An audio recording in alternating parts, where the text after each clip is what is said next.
real business owners. What's up, real business owners?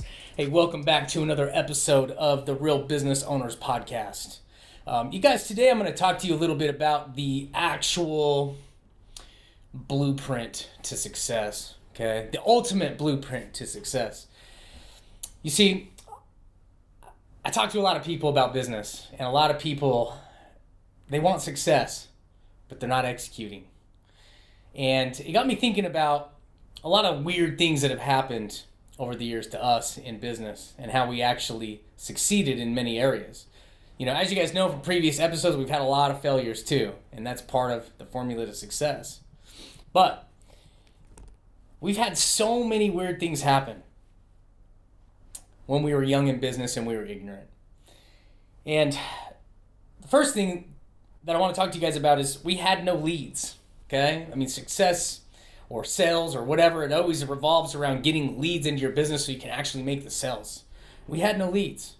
I was actually still working a job. As you guys know from previous episodes, we started in the basement of my home. Okay, it was completely unfinished. We were hanging carpets up on the sidewalls. We were doing all this crazy stuff to create our little workstations. And we had no leads, but I actually convinced a guy. He's still here to this day. He's actually one of our partners. But I convinced a guy to come and work for me and be my very first sales guy. So I had no business, I had no place to operate, I had no leads, but I had a guy that was seeing the same vision that I was seeing, that was willing to come work with me and Jeremy. You see, me and Jeremy, we created a course, mainly Jeremy, because this is something that he had studied for a couple different years, created a course on how to day trade in the foreign currency market. And we knew we had something we could teach people to help them make more money, but we didn't know where to start. Literally bought leads off of the internet. Like, literally, I went to like a website called Sales Genie and I bought leads just to come home and start calling. So I'd work all day long. I'd call my leads at work. I was a sales guy for a tax and accounting firm. I'd come home and I'd start calling leads again. And it's pretty crazy, man. Like 3 weeks into calling garbage leads, we finally made our first sale. It was a pretty incredible thing, man. We knew if we could do it one time, we could do it over and over again. And as we got better in business and we got better at converting these leads we were buying on the internet for like 50 cents a lead, we ended up making more connections and we ended up progressing into actually getting more leads of people that were putting their information, that were more qualified out there on the internet, that actually wanted to make money from home. And so it was pretty cool. It was pretty cool to start seeing things work. But we had no experience in business at all. And flat out, you guys, after we started finding out how to convert some leads, we decided to hire a couple more sales guys. I couldn't keep bringing them to my home in the basement of our home where all this carpet was hung up and there was still 2x4s exposed and all of that. So we ended up having to get a lease. Okay, so we started making some sales. We started making sales every week, and then we decided to get a lease. We got into this lease, you guys, and we didn't know what we were doing. It's the first lease we ever signed, and we put a little money down from what we'd accumulated in our revenue. We're excited. We started moving into this lease. We did no research. We did no due diligence at all, and we did not know what we were doing. But not that we got into a bad lease. We just didn't know what we were getting into. You know, we didn't have very good internet. There was no internet ran to the building, so it actually had to get like wireless internet put on the building for us to operate our business, which wasn't very stable. We locked ourselves into a lease where there wasn't very great terms to get out of that lease. And later that caused some problems down the road because we outgrew it. It was just a very small, like 800 square foot office that we were cramming a few guys into, and then we ended up growing from there. But we were stuck in there until we could get into a better lease. But we didn't let it hold us back. You know, we made and improvised. You know, we had cubicles in different corners, and you know, we had different phones and different corners, and you know, different phones hooked into, which were tied into the internet, which wasn't the greatest as well. It was just crazy, man. But you know, it was such a cool experience as well. But we got into that bad lease, and there were some things we didn't understand in it that, you know, we couldn't get out of the lease, and there was other things too, like extra costs we didn't realize, you know, with the triple net. So we didn't know what we were doing, but we did it anyway. You know, we jumped in, we signed this lease, and we continued to grow our business.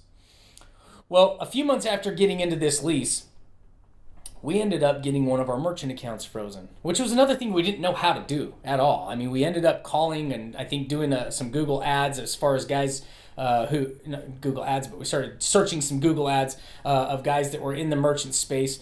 We ended up getting a merchant account through a company called First Data, and they weren't very familiar with our business. And honestly, we jumped through all the hoops to get approved to be able to accept credit cards for our course that we were selling out there on how to day trade in this foreign currency market.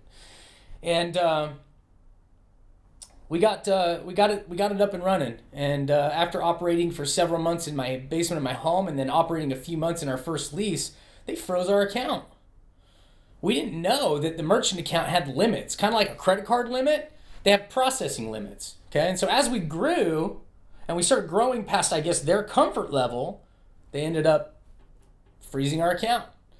Now, they don't call you, and they don't email you, or they don't send you something in the mail. They just tie up your funds and wait for you. And they continue to collect those funds too. So if you're processing sales and you don't know that money's not dropping in your bank account for a few days, it's taking a few days longer, maybe a week or two longer, then you find out real quick, like, hey, something's not here, money's not coming in and payroll's not going to be able to be covered. You start figuring out real quick that the money ain't coming in. So we start tracing it back, and come to find out, we call the merchant high risk department, and they say, yeah, we froze your account because you guys were processing deals that were bigger than you were underwritten for, and you were over your limit. This was very straining on our business because they can keep this money for months and months and months. So now we're jumping through hoops to get another merchant account set up so we can start getting funds released on our new sales, but then we're jumping through the hoops of getting all our funds cleared up with this other merchant account in order to get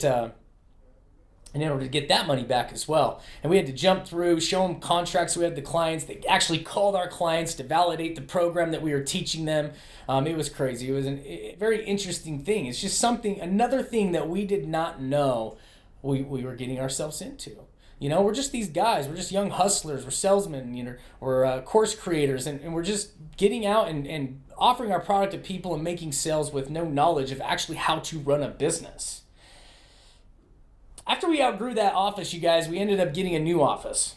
Okay, and this was a much bigger office. We'd expanded. I think we had like 3 teams of sales guys. Guys were wanting to come work for us. We had great things going. We got things cleaned up with the merchant accounts. We got more merchant accounts and things cleaned up with the previous merchant accounts. And we were off and running, able to do a lot more business. But something that happened to us is we got audited by the Workmen's Compensation Fund. This was interesting because all of our sales guys, we were just paying them as 1099 salesmen. Well, after a couple years in business, they caught wind that we were, or they saw somehow that we were paying our guys as 1099 contractors, and they decided they want to come check things out. They audited us, and we didn't know what we were doing. We were just paying sales guys their commissions as independent contractors, and we viewed them as independent contractors.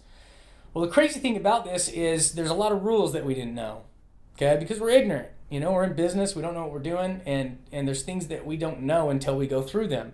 And Workmen's Compensation Fund comes in and they say, hey, well, what's the schedule? We give them the schedule of what our guys are supposed to be there and when they're supposed to be calling leads.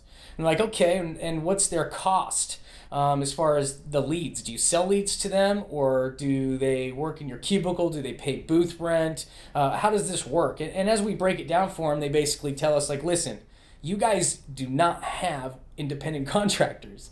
These are salesmen, but they should be W-2 employees. They're employees. They're agents of your company, but they're not independent. So they slapped us with some fines. They went back a little bit. They cut us some slack. But because they want to keep you in business, they want to get you, paying them the revenue that you're supposed to be paying them, so they will work with you to a certain point. But at the same time, we had to go back and pay some fines and pay a couple years back on actual payroll taxes for the Workmen's Compensation Fund in order to stay in business. Not long after that audit came a personal property tax audit. Okay, something we also didn't know. You guys, a personal property tax audit is not personal property taxes as far as taxes on the actual building. Okay, that would be the guy that owned the building that we were leasing from for him to pay his property taxes.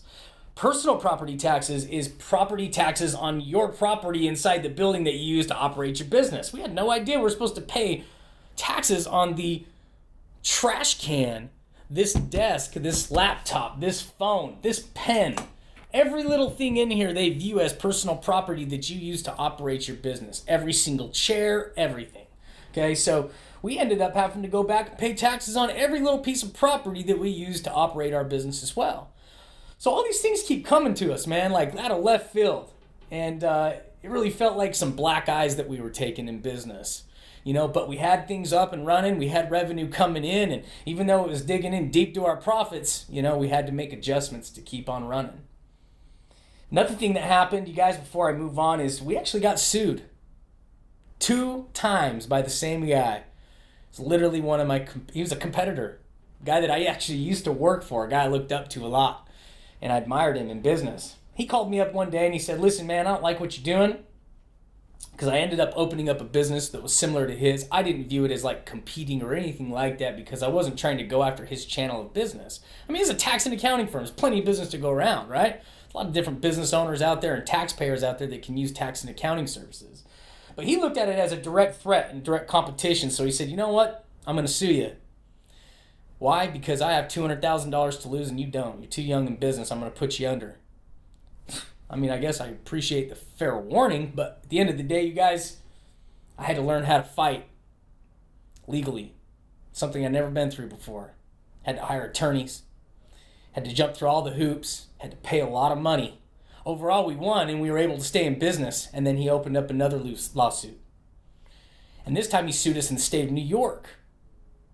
I don't know how to fight a lawsuit in New York. So I had to contact my attorney. Recommended me to a new attorney out in New York. Turned into another year-long battle, which cost thousands and thousands of dollars. I guarantee you he spent well over his $200,000 that he promised he was going to spend in order to sue us and put us under. But all said and done, we came out ahead, came out on top. Nobody won except the attorneys. But we were able to stay in business, able to continue chugging along. You see, we've had multiple business ventures, you guys, and we still have multiple business ventures. And these events, as I said, are like a black eye every time they happen. And they're things that are going to come up. And they're always going to happen. In business, there's always going to be things happen. There's always just going to be something trying to derail you from really getting to the other side of success. But it's okay.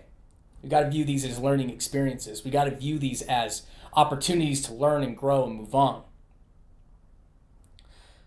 Basically, you guys, the whole point of this podcast is I want you to understand that there is no perfect blueprint to success. The secret to getting ahead is getting started. The secret to getting ahead is executing. You can write out the most perfect business plan, and you can follow it to a T, and I can promise you, it's not going to go down that way. You will get derailed from your business plan. Things are going to come up. Things are going to happen. You're going to have to jump through hoops that you didn't realize you're going to have to jump through. You're going to make mistakes. You're going to have learning lessons. But I can promise you guys, business plans never go as planned. I was at an event not too long ago. I saw a sign up on the sidewall of this big event. There's hundreds of people there. It's quite a big one. And it said, build your plane as you fly it. I thought that was pretty good, actually. I thought that was very relatable to business because we don't know what we're doing. But once we get this thing in the air, it's not going to stay in the air unless we keep working on it. But we're never going to get off the ground unless we actually get started. And that's basically what I wanted to share with you guys. Success does not happen by accident, you guys. It just happens by getting started. So you can waste your time building a business plan. And I'm not going to say it's a waste of time. I mean, it's great to get things down on paper and visualize success and maybe build your vision board or what success looks like and put some things in place. But nothing's going to happen until you put it in motion. Again, success does not happen by accident. It happens through execution. And execution is great. But profit, wealth, your bottom line in business is going to come from having healthy habits. And you're not going to create healthy habits until you execute. And you execute over and over and over again. So that is my message for you guys today. And I hope you get something out of that. And as always, you guys, if you get one thing out of this podcast, out of this episode, one thing that helps you in business, maybe you learned a couple things today from bad leases or, personal property tax or, what is the difference between a 1099 contractor and an actual employee or whatever it is. If you learned anything or if you learned, basically the whole meaning of this podcast, that there is no blueprint to success, and that the secret to getting ahead is getting started. If you learned anything from this short little podcast, I ask you guys to give us a share, give us a like, give us a review, spread the word. We're on a mission. Trevor and I are on a mission at Real Business Owners to help as many business owners as possible to not go through as many learning experiences that we had to go through, but to also be here to help people execute and get to the other side of success. Thank you guys for listening. I hope you enjoyed this episode. And as always, we appreciate you guys in this community. Take care. Good luck. And let's crush the day.